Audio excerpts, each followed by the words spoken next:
Again, my name's Yolanda Duperret, and I'm really here to provide testimony as to the power of incentives and how they've been absolutely paramount in jump-starting new emerging markets, and in particular, in our case, as it relates to the solar industry. And as we think moving forward and the home of the future and what that looks like. So as we think about the home of the future and kind of the next level of what needs to be done and what we all can do as individual homeowners, that there needs to be an incentive structure not unlike the one that we have witnessed in solar technologies to really get this market going. So I just want to provide a little bit of perspective and historical perspective on that. As Deb mentioned, Independent Power Systems, and our company has been around for 22 years. We're based in North Boulder, and we have operations in Bozeman, Montana, and also in Massachusetts. And 22 years ago, the company owner, Tony Boniface, he started in Bozeman, primarily doing only off-grid, because at the time there was no solar industry to speak of.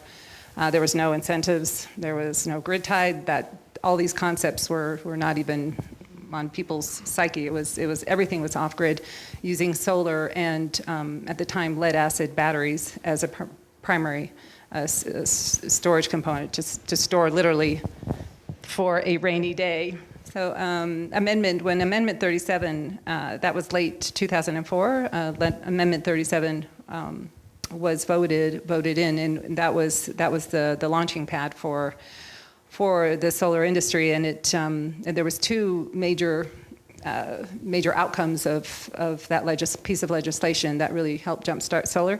One was the 4% solar carve-out for distributed rooftop solar, and then the second one was establishing the level of incentives at the utility level. And so for the main utilities, in this case, Xcel, and in the case of Colorado Springs, it's Black Hills, but we work mainly with Xcel, and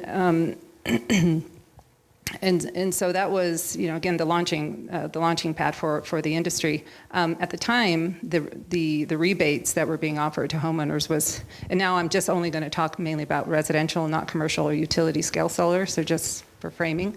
The level of incentives were quite high. It was $4.50 per watt. You can imagine that for those of you who've already gone solar. But also at the time, the panel prices were so high. There were very few manufacturers that existed at the time, so the technology was quite expensive, and so the going rate for a solar system was about $8 per watt.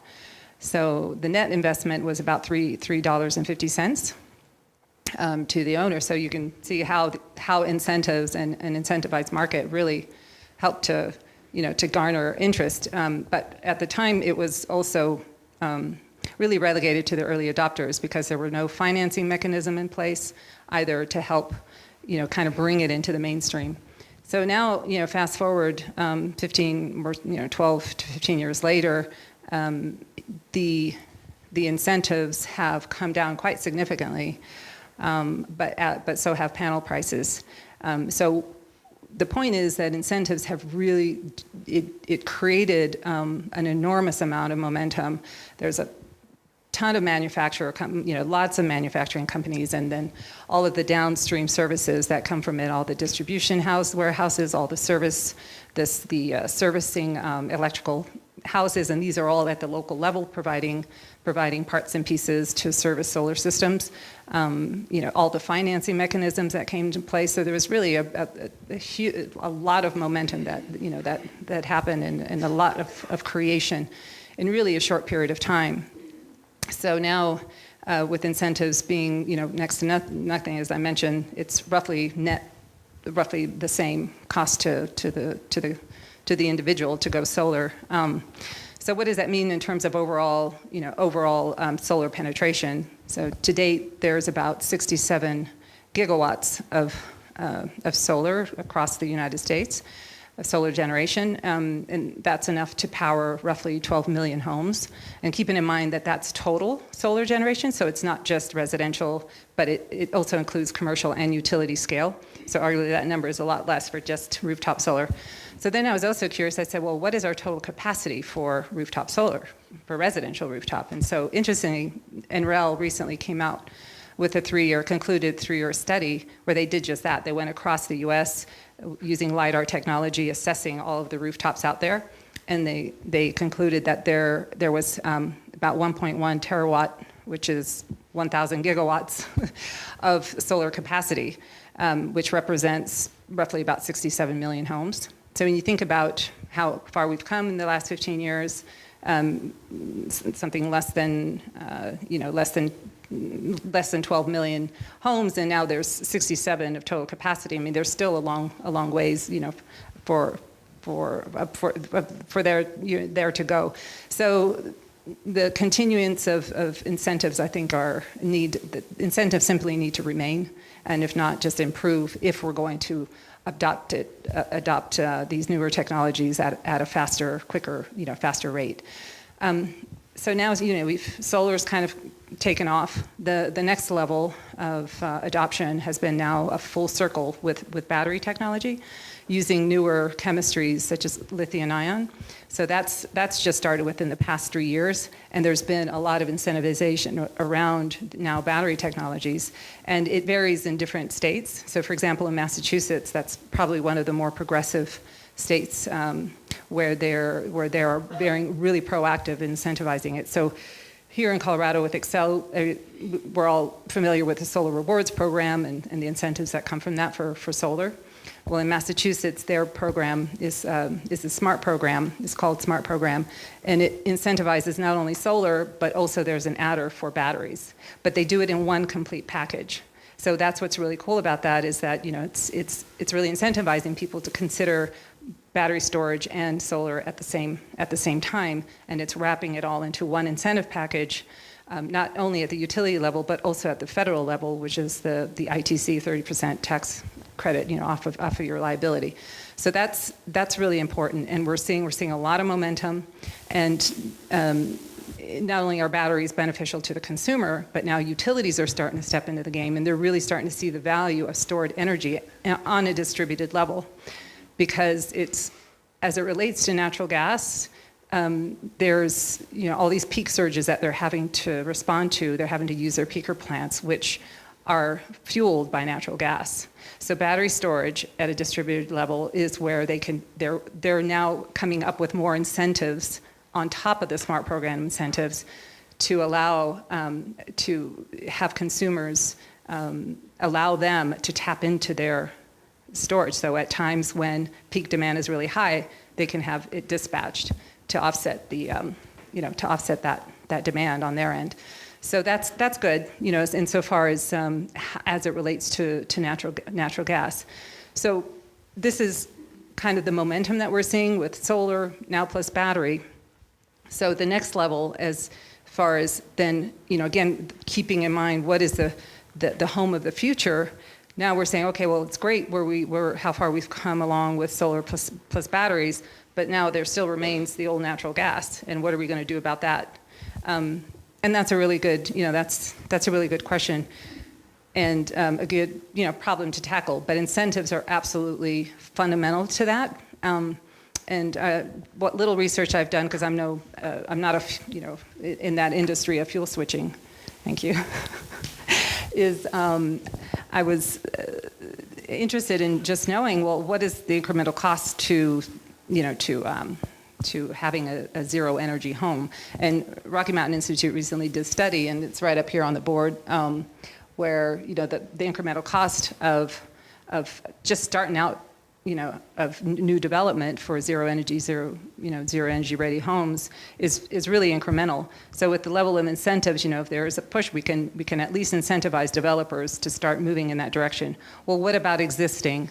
And so the only thing that I wanted to suggest and recommend that we do, because it's worked so well for the solar industry, is that we find ways to put everything into one package of incentives. So right now it's a kind of a smattering of incentives where, it can be very confusing for the consumer. Well, what if we had, the utility incentivize solar plus storage plus fuel switching as one big package, and also at the same level as solar energy, so that they can also benefit from the ITC at the same level. They can submit one application, and not only that, there's also a technical reason for considering that retrofitting your home, because if you're going to switch over to electric appliances, well, that's going to impact the size of your solar system and the battery as well. So you want to think about it in terms of, how do I do this as one package?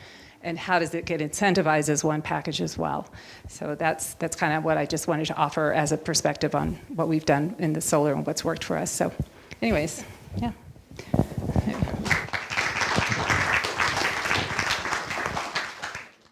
I am not Steve Katnack, who is the utility director for the city of Boulder, but he called and he was sick, quite sick, and he's very apologetic. I have not seen his slides, but I'm anxious to have you see his slides. So this is going to be a make it up as you go, although I've seen these slides in some variation. So City of Boulder Climate Mobilization Action Plan, and the thing is, the city really wants everyone to get involved. This is the defining issue of our time. You already are spending the afternoon. You can sign up on the city's website. Chances are you have ideas, just like Yolanda said. Let's make a package of incentives. Let's think about new construction. So bring your ideas. The city's anxious to have them. It's time to update our action plan. This is the piece I wanted you to see because this is kind of how the city's thinking about it. Obviously, energy systems. That's, 350 and renewable energy, all the reasons we're here today. But circular materials economy. How can many of us, I'm looking out at a room of folks, some number of whom I think have been at this for 4 or 5 decades thinking about this, but this is a time to help the city kind of incorporate some of those ideas you might have had. I keep thinking about how can we make our clothes here. Maybe we could even use the homeless population to sew some clothes so we don't have to have them made in China and shipped over here. That's kind of an out-of-the-box kind of thought, but it's those kind of things the city is looking for. Regenerative ecosystems, how do we do carbon farming? Anybody here involved with the city's carbon farming program? Very good. So we don't know if it's going to work or not, but it's been fabulous to have a conversation about getting carbon out of the atmosphere and into the soils where it belongs. So we've put biochar, mycorrhizae, blah, blah, blah, blah, things on our yard, done a little citizen science, very anxious. And then, of course, the unifying concepts are around equity, making sure this works for everybody. You don't have to build $1 million home to hopefully be part of this solution, and resilience. Anybody heard anything about anything going on in California? Yes. Anybody wondering whether there's a problem with big grids at this point in our time? So I'll put in a little, if you're interested in microgrids, November 8th, downtown, there'll be a microgrid summit. See me about it. I forgot to bring it, but I can tell you about it. Then financial systems and land use. I want to do a call out to 350, Micah Parkin, and a bunch of the other 350 folks that are here. Just thinking about public banking and why is our city banking with Wells Fargo? Is that right, Mike? JP Morgan Chase. One sentence about JP Morgan Chase, Micah. What's? Are by far the biggest funder of fossil fuel companies and projects on the planet by a long shot, and we're banking as a city, so our taxpayer dollars are funding fossil fuels. That's a problem. That's a problem. And see, many of you know Micah Parkin, Executive Director 350, and working on getting our state to allow cities to work with credit unions? Or do a public bank. Thank you, Micah. And land use, obvious implications for land use. This is their thing. I think I'm going to go, this is like a picture of all the things we just talked about. Systems change, the importance of obviously doing things on the individual level, but if we actually have to solve this problem, we don't just want to talk about it, we don't just want to tinker with it, we actually have to address the carbon in the atmosphere, and that really calls for systems change. I'm going to talk more about that when my formal thing is, and this is where you sign up, and this is why I really, really appreciate Thomasson, whoever is making these slides work, because this is really what Steve wanted to make sure people knew. You can just put up Boulder, Colorado climate. I'm pretty sure you'll get there. But we're really anxious to have everybody involved, even if you feel like you don't have an idea. If you can just sign up so you start to get into the email. We can't get there with just early adopters. We need everybody in the community engaging. And obviously, if you haven't signed up at 350, you should do that too. So that's my imitation of Steve Katnack. But I'm not a very good one.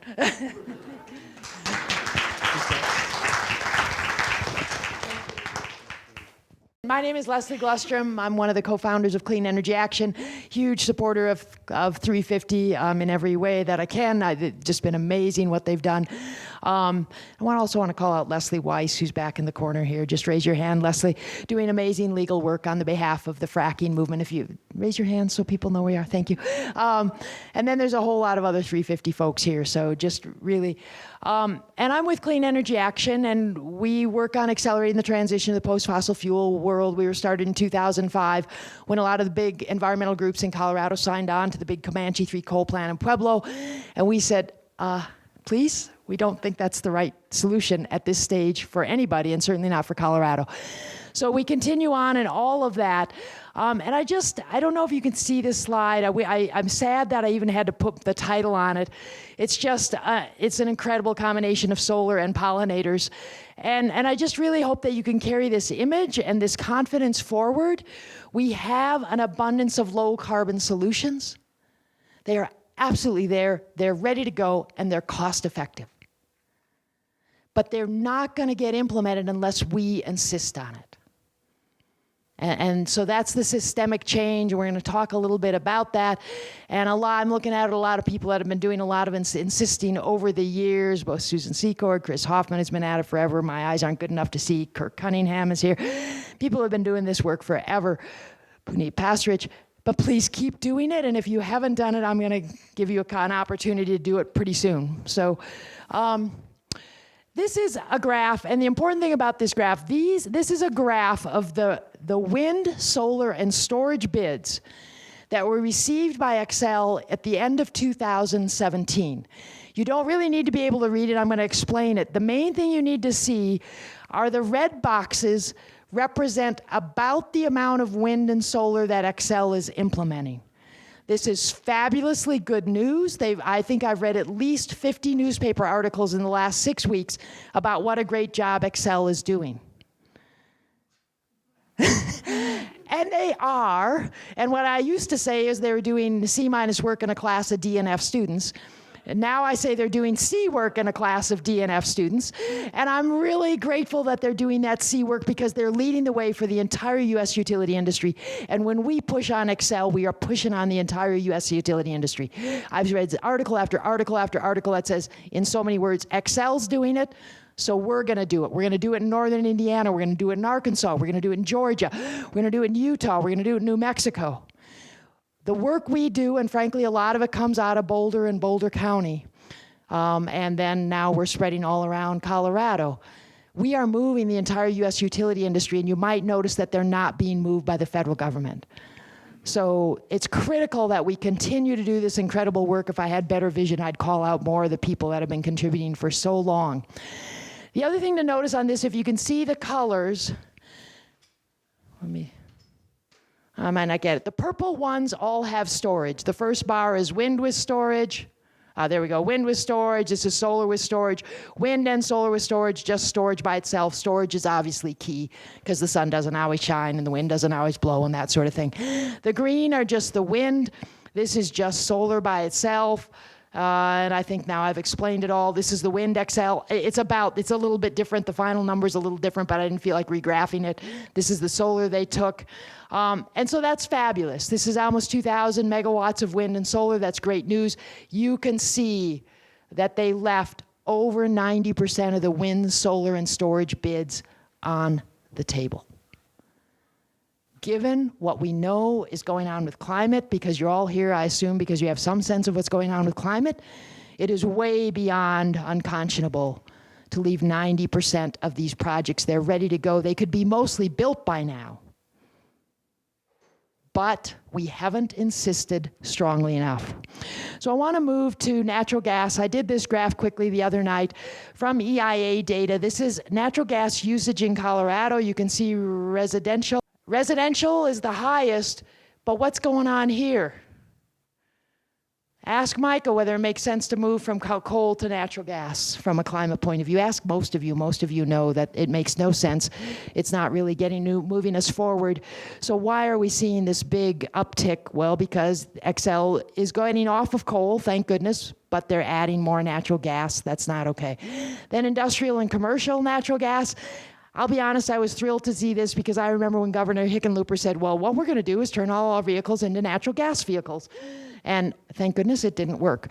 But if we think about what needs to be done in terms of moving beyond natural gas, you can do, as I think we're going to hear a certain amount from Neil, you can really do the work to help in commercial and industrial facilities move beyond natural gas. But frankly, that's not work that most of us can do. You have to be pretty technical. You have to be with an organization like SWEEP. There are not many of us that could walk into, Coors Brewing or whatever and tell them to just switch their fuel. Not even I would do that.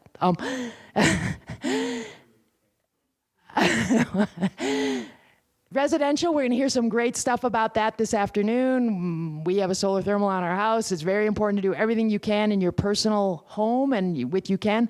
But not everybody owns their home. Not everybody is able to come up with the capital to do all that. And I'm here again to talk a fair bit about this system change. This is not okay, right? This is absolutely headed the wrong direction. And what's very exciting is we could get that utility use of natural gas way down here in the next 5 to 8 years if we work together as a team. So we'll go quickly. This is XL. If anybody gets the slides, you'll see that XL last year, 2018, they were 73% fossil fuel. That was 40% coal, 33% natural gas. When I began this work, they were close to 90% fossil fuel with probably 60% coal. So we've definitely made progress, but it's pretty slow. There are many other providers ready to bring us low carbon electricity. And as we decarbonize our electricity, we make it easier to then also decarbonize your heating. And I'm happy to get these slides to anybody that wants them. And the source of the slides is almost always at the bottom in like the little white type down there.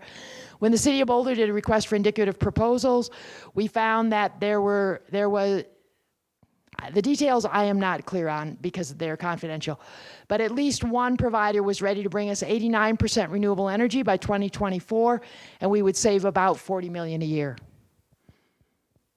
So going slow makes no sense at all. This actually isn't an economic problem anymore. It's certainly not a technical problem. It's frankly just political will, and we are the folks that have to do it. Thank you for spending your Saturday afternoon here with us. By comparison, Holy Cross Energy, they serve areas around Vail, Aspen, and Glenwood Springs. At the end of last year, they said, we want to get to 70% renewable by 2030. I wondered how they were going to do it because they're large owners of the Comanche 3 coal plant. 3 months later, they announced a deal with Guzman, which was one of the suppliers on that last slide. August of this year, they signed a deal. They'll be at 69% renewable energy by 2021, 9 years early. Yeah, if there's drool coming down the side of your mouth, make sure our elected officials know it. Make sure your neighbors know it. Bless XL. I work with XL people essentially every day of my life. They are good people. They're doing the best they can, but they're working with a monopoly, and they're going really darn slow. And when you can break out from underneath that system, Holy Cross was in a lucky position. They're not under XL, and they're not under Tri-State, the other big provider in Colorado. So within 11 blessed months, they are well on their way. I mean, when we get Boulder to 69% renewable and Louisville and Lafayette and all of XL's, I get to retire, and I don't know when I'm going to get to retire. So obviously solar plus storage is a big deal. There's a bunch of studies. We can talk more about that. Just to remind you that there's no shortage of this available. These projects are ready to go. Most of them would be up in 24 to 36 months, sometimes less. It's very hard to do all the other ones. We can do the utility work if we work together and do it. And the breakout session will be kind of a training we do. There's going to be a hearing at the Public Utilities Commission on Wednesday, November 6th. And I would love as many of you as possible to come.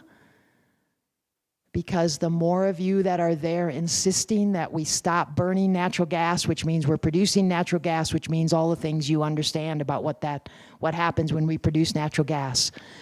And I would love to have as many people there as possible, because we can clearly do it, but we've got to insist on it, and we can do it as a team. And it really, other than maybe a bus fare, it's not like a $10,000 investment. You just got to give us a few hours and come and speak to the decision makers at the Utilities Commission. So I think that's all I have to say, and thank you so very much.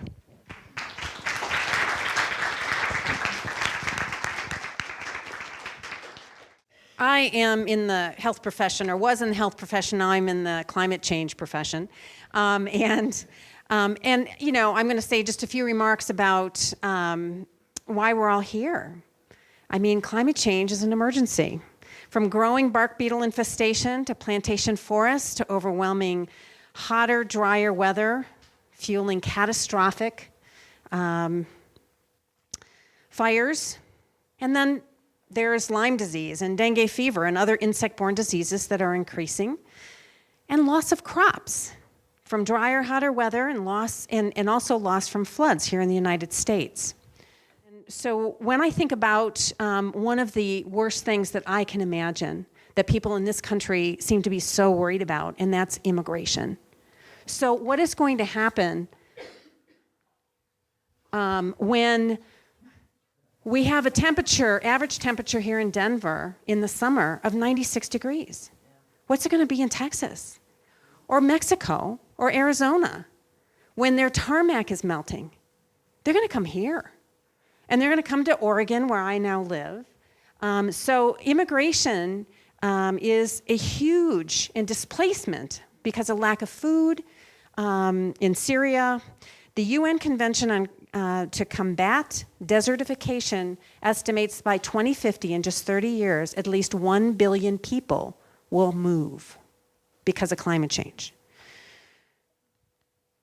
So burning of, and that's what it looks like, of course, now, and what will it look like then? So burning natural gas is now the bigger source of carbon dioxide than burning coal here in the United States as a whole. And a third of that burning gas happens in our homes. So cutting natural gas burning in our homes and businesses is important. It's about 12% here in Colorado, with 54% of home energy going to heating and 19% going to water heating. So that's what we have to look at, but we also, as everybody knows, know about methane leaks.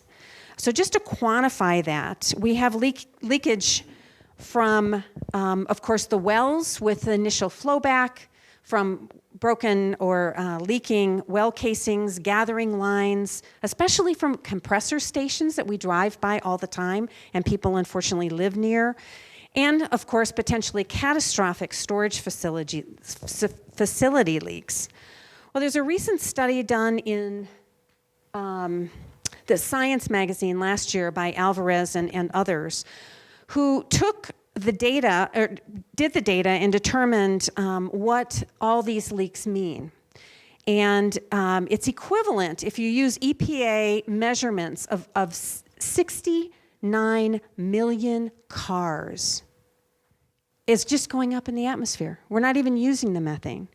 And if you use the data using IPCC potency for the methane that's going up into the atmosphere, it's equivalent to a third of the cars in the United States as a whole. So that's a huge amount of methane going up into the atmosphere. So we have to get off natural gas. The science study, unfortunately, did not include the distribution leaks. This is a map of 3,300 leaks underneath Boston that was mapped in 2013. 6 of them could have spontaneously combusted. And of course, they fixed those immediately.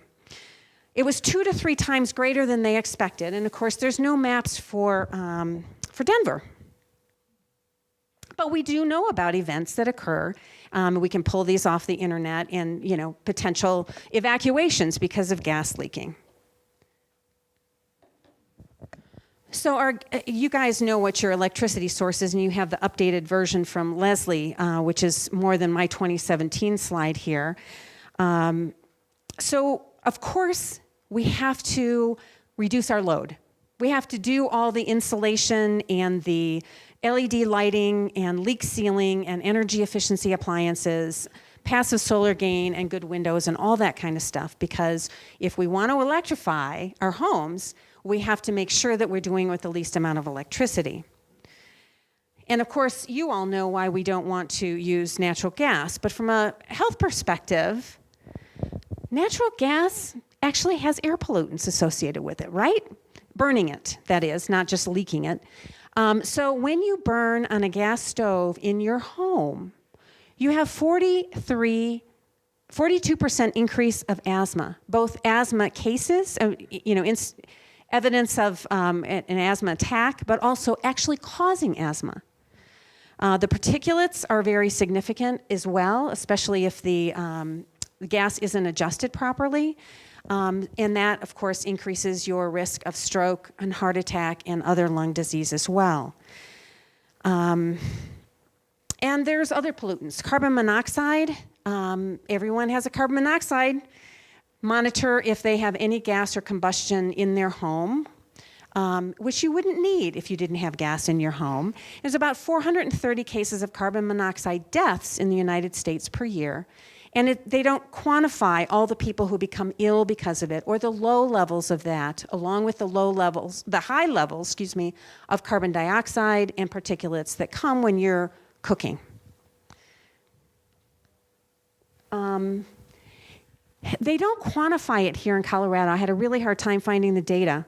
But as you can see, when you have your furnace fueled by natural gas and your dryer and your hot water heater, that pollution goes outside. And in California, that amount of nitrogen dioxide and the resultant ground level ozone is equal to about 1/3 of their cars in the LA region. So that's not insignificant in terms of pollution. It's also an equity issue. When people rent, when they don't have money to take care of their stove, they don't have proper venting, they have more indoor air pollution. And the smaller the building, the smaller the home, the higher the indoor air pollution, because we know that dilution helps lower the concentrations. So in the workshop, I'll be talking about the effectiveness and cost savings from heat pumps for space heating. I'll be talking a bit and answering any questions, and I think on the other workshop will too, on heat pump water heaters and induction stoves. But very much more importantly, as Leslie said, we need the policies that make these things happen. First and foremost, no new gas in new homes and building construction, period. 7 cities in California have achieved that. Of course, Southern California Gas is now funding a nonprofit organization to grassroots pressure on saying we want balanced energy, meaning we want natural gas, right? And it costs less than to build a home. The average number is $8,800. So you're going to get cheaper homes if you don't put gas lines in it and all the paraphernalia, including chimneys, that you need to vent all this stuff. We also need minimum energy efficiency codes. So the International Energy Conservation Code is fantastic. And we need all of our cities and counties to sign on to that and to achieve those code levels so that we can have buildings that are not going to be using natural gas. And lastly, we need to tell other people about this. So I'm more than happy to share all my slides. Physicians for Social Responsibility Colorado will be developing a team of presenters and really trying to get this information out there so people have it and they can work towards improving our planet. Thank you.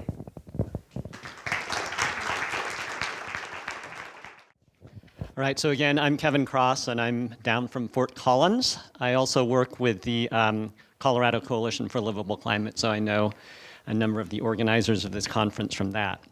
So I don't have any slides, so I hope we have a lot of auditory learners out there. I'll try to make this sound as stimulating as possible. So I'm going to describe a strategy that several of the climate-focused organizations that I work with have pursued over the past decade and a half and to encourage you to consider incorporating the strategy into your climate work. That strategy consists of 3 components. One is work with governmental bodies to set climate goals, that is, goals for greenhouse gas emissions reduction or removal, that are aligned as closely as possible with the best available science. 2 is focus on those goals as you advocate for concrete actions to reduce greenhouse gas emissions or remove greenhouse gases from the atmosphere. And 3, revisit and revise those goals periodically to ensure that they remain in alignment with the best available science. So again, those components are work to set climate goals, 1. 2, focus on that goals as you as you advocate for concrete actions. And 3, revisit and revise those goals as needed. Rinse and repeat, right? So I want to begin by describing how the Fort Collins Sustainability Group, which I will refer to as FCSG, its initials, has employed the strategy in its work with the city of Fort Collins, which has had both a local and a regional impact. I then want to talk about how all of us can use a similar strategy in the case of the state of Colorado. So back in 2005, right before FCSG was formed, the city of Fort Collins actually had a climate action plan. So good for them. It was the C in a class of DNF students. I like that, Leslie. It adopted that plan in 1999. The city's one goal was to reduce community-wide emissions by 30% compared to what they called the business as usual scenario. So that sounds good. But that was equivalent to reducing community emissions about 3% compared to 2005 levels by 2010. I know that sounds a little complicated, but the upshot is it wasn't really a very ambitious goal. And I use 2005 because that's kind of a common baseline that is used pretty frequently these days. Unfortunately, however, the city was on track to emit far more than that goal amount when we were formed.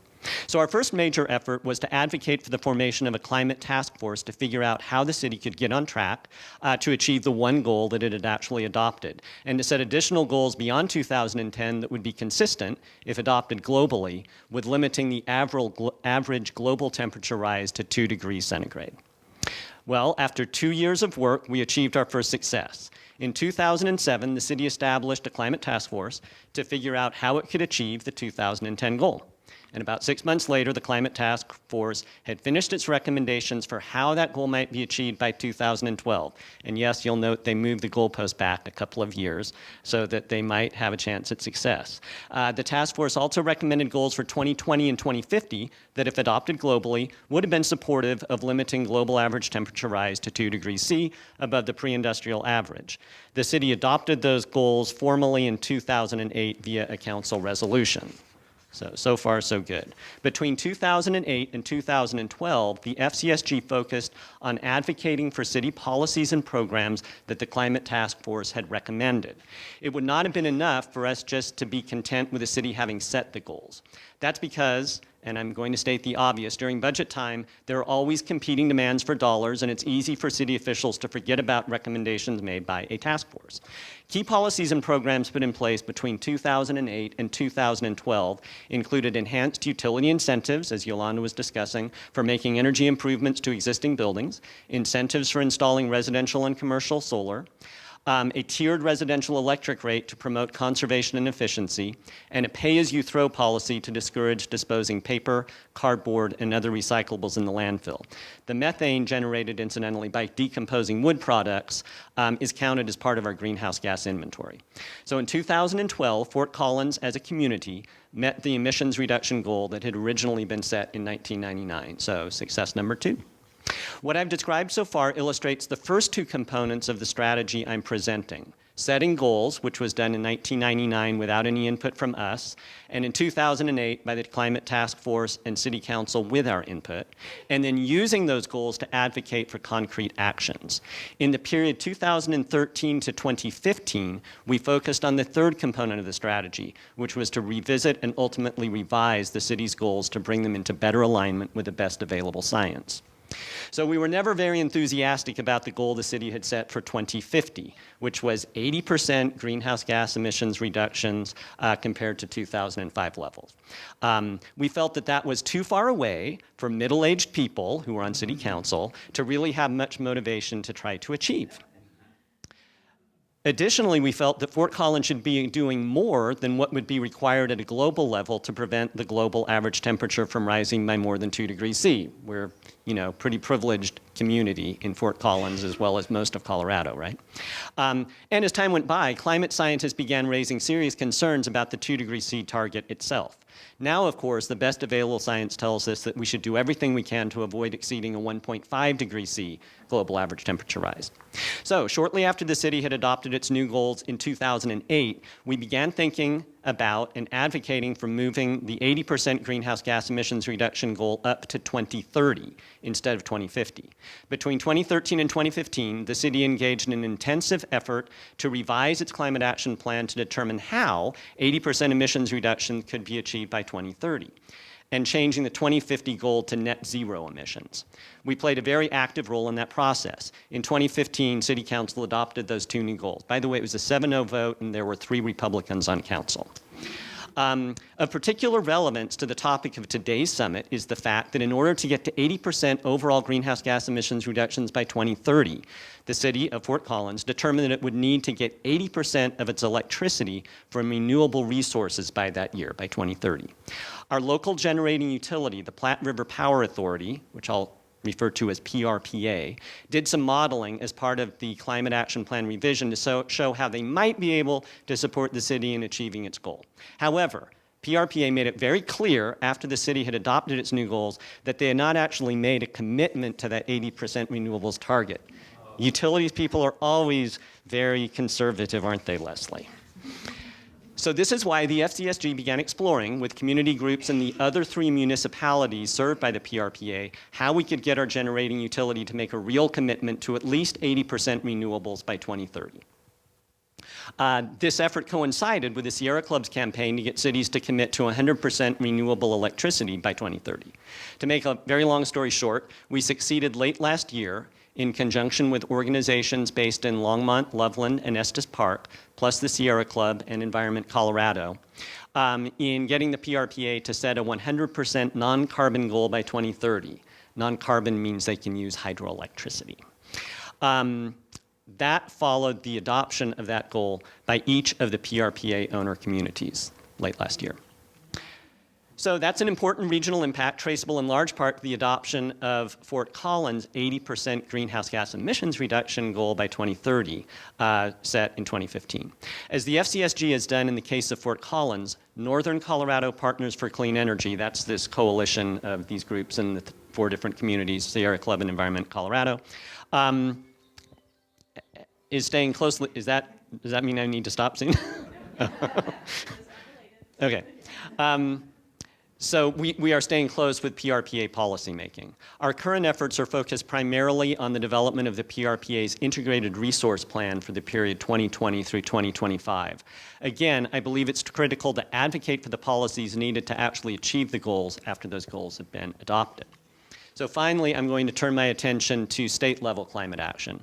A third organization that I'm involved with, Colorado Coalition for a Livable Climate, has spent the last 4 years attempting to get the state to set climate goals commensurate with the magnitude of the climate crisis.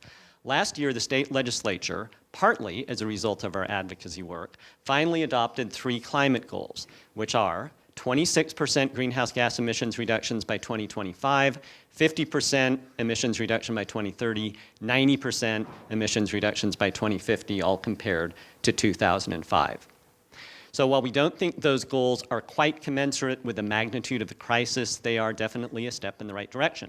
There's certainly an opportunity to apply the third component of the strategy I'm presenting in the future, which is to revisit and revise climate goals set by a governmental body to make sure that they're in alignment with the best available science. And of course, there's also an opportunity right now to apply the second component of the strategy, focusing on these goals to advocate for concrete actions to reduce greenhouse gas emissions or remove greenhouse gas emissions or gases from the atmosphere. That first goal, 26% by 2025, is particularly important. It represents a very significant emissions reduction over a short time period because it's not 2005 anymore. This is where the actions that will be discussed during this summit come in. As you think about things like regulating oil and gas extraction, and yes, eliminating it entirely as soon as possible, moving toward 100% renewable electricity and clean heating, I urge you to keep that goal in mind and reference it frequently in your advocacy work. Setting that 26% goal was an achievement to be celebrated. Now, the heavy lifting of actually doing the things necessary to achieve that goal begins. It's going to take all of our efforts to make that happen. Thank you. My name's Neil Kolwey. I'm with the Southwest Energy Efficiency Project, and I'm going to talk a little bit about ways to replace natural gas in homes and commercial buildings with heat pumps and other efficient electric technologies. I've been working for SWEEP, as we call it, for almost 10 years. SWEEP is a nonprofit promoting energy efficiency policies and programs in 6 Southwest states. In addition to Colorado, we work in Nevada, Arizona, New Mexico, Utah, and Wyoming. Now, over the past year or so, our work to promote what we call building electrification has been expanding, and that's what I'm going to mainly talk about today. As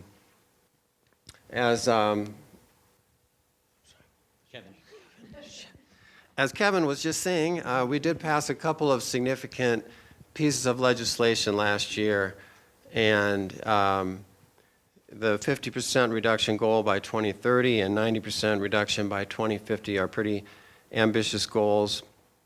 And as you probably, most of you are also aware, the legislature passed Senate Bill 181, which gives the Department of Health and Environment authority to make new methane emission requirements on the oil and gas industry. And that's pretty important as well, and they're working on that as we speak, although I'm sure they're taking today off. So to achieve these kind of deeper greenhouse gas reductions, and other states have aggressive goals like this as well. So several states have adopted a strategy called beneficial electrification. And what it means is there's a 3-part strategy.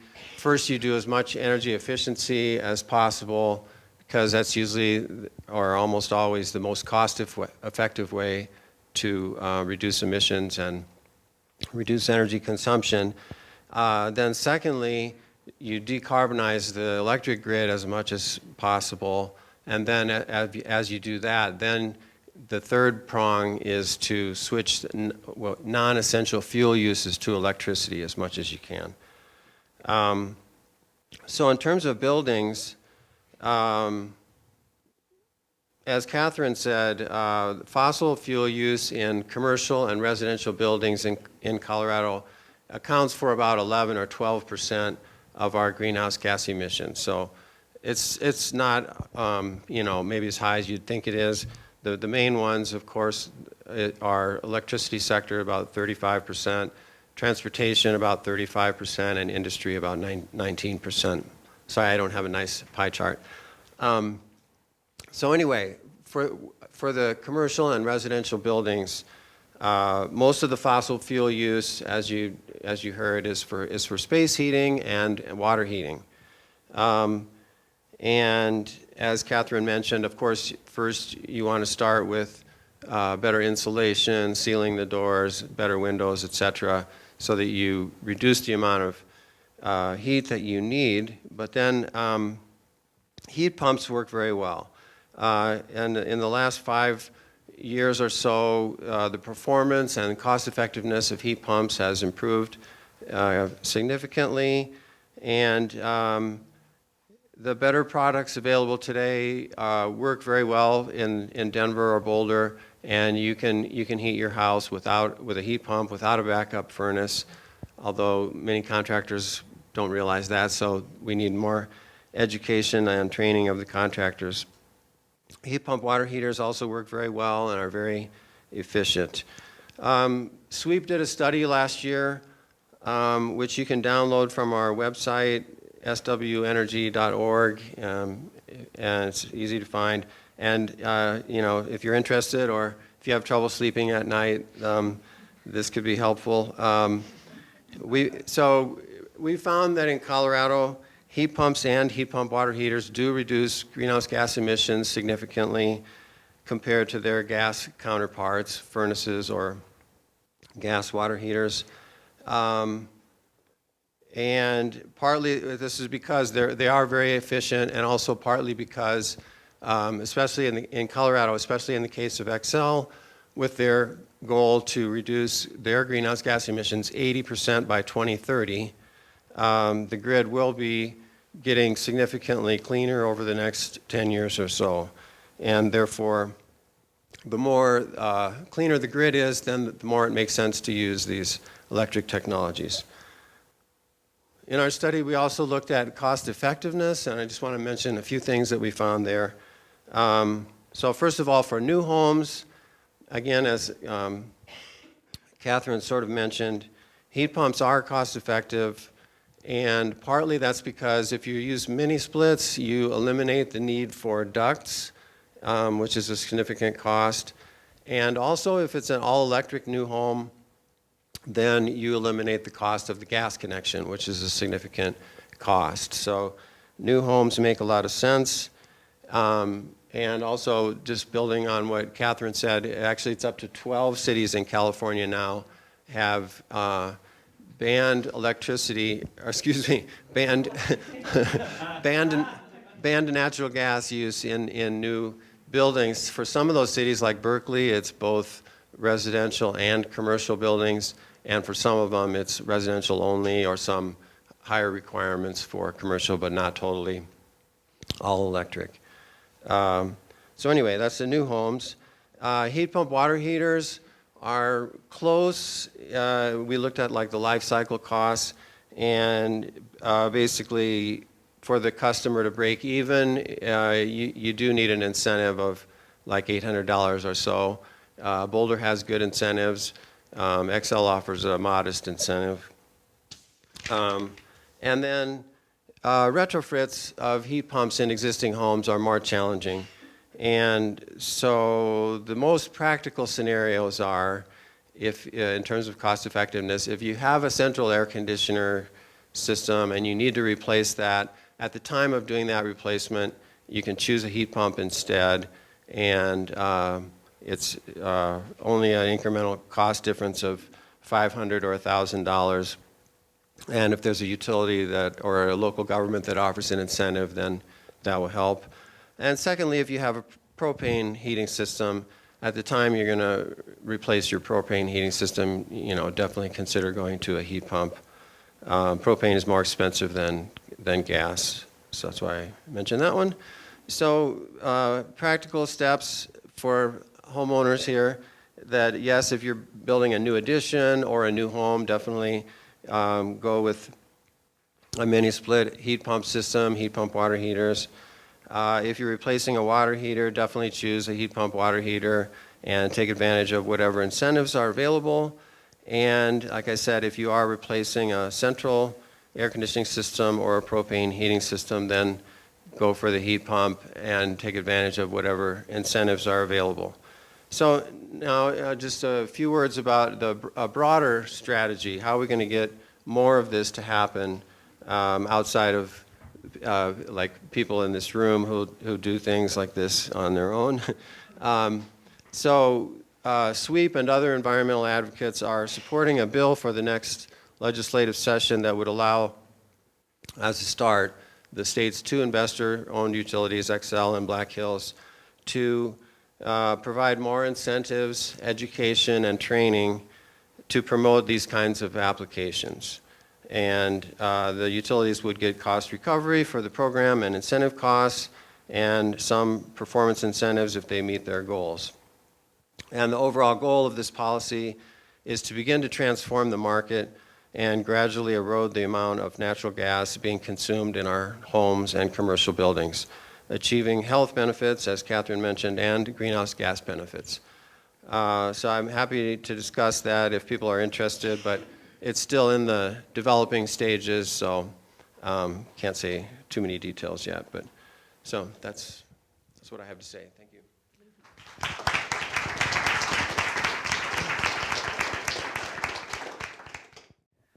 And I believe I'm up here to be an advocate for solar water heating or solar home heating, just direct solar. Before you start incorporating large technologies or high technologies, please consider passive solar heating in the initial design. And solar water heaters are still in existence, believe it or not, although I have a solar company as well.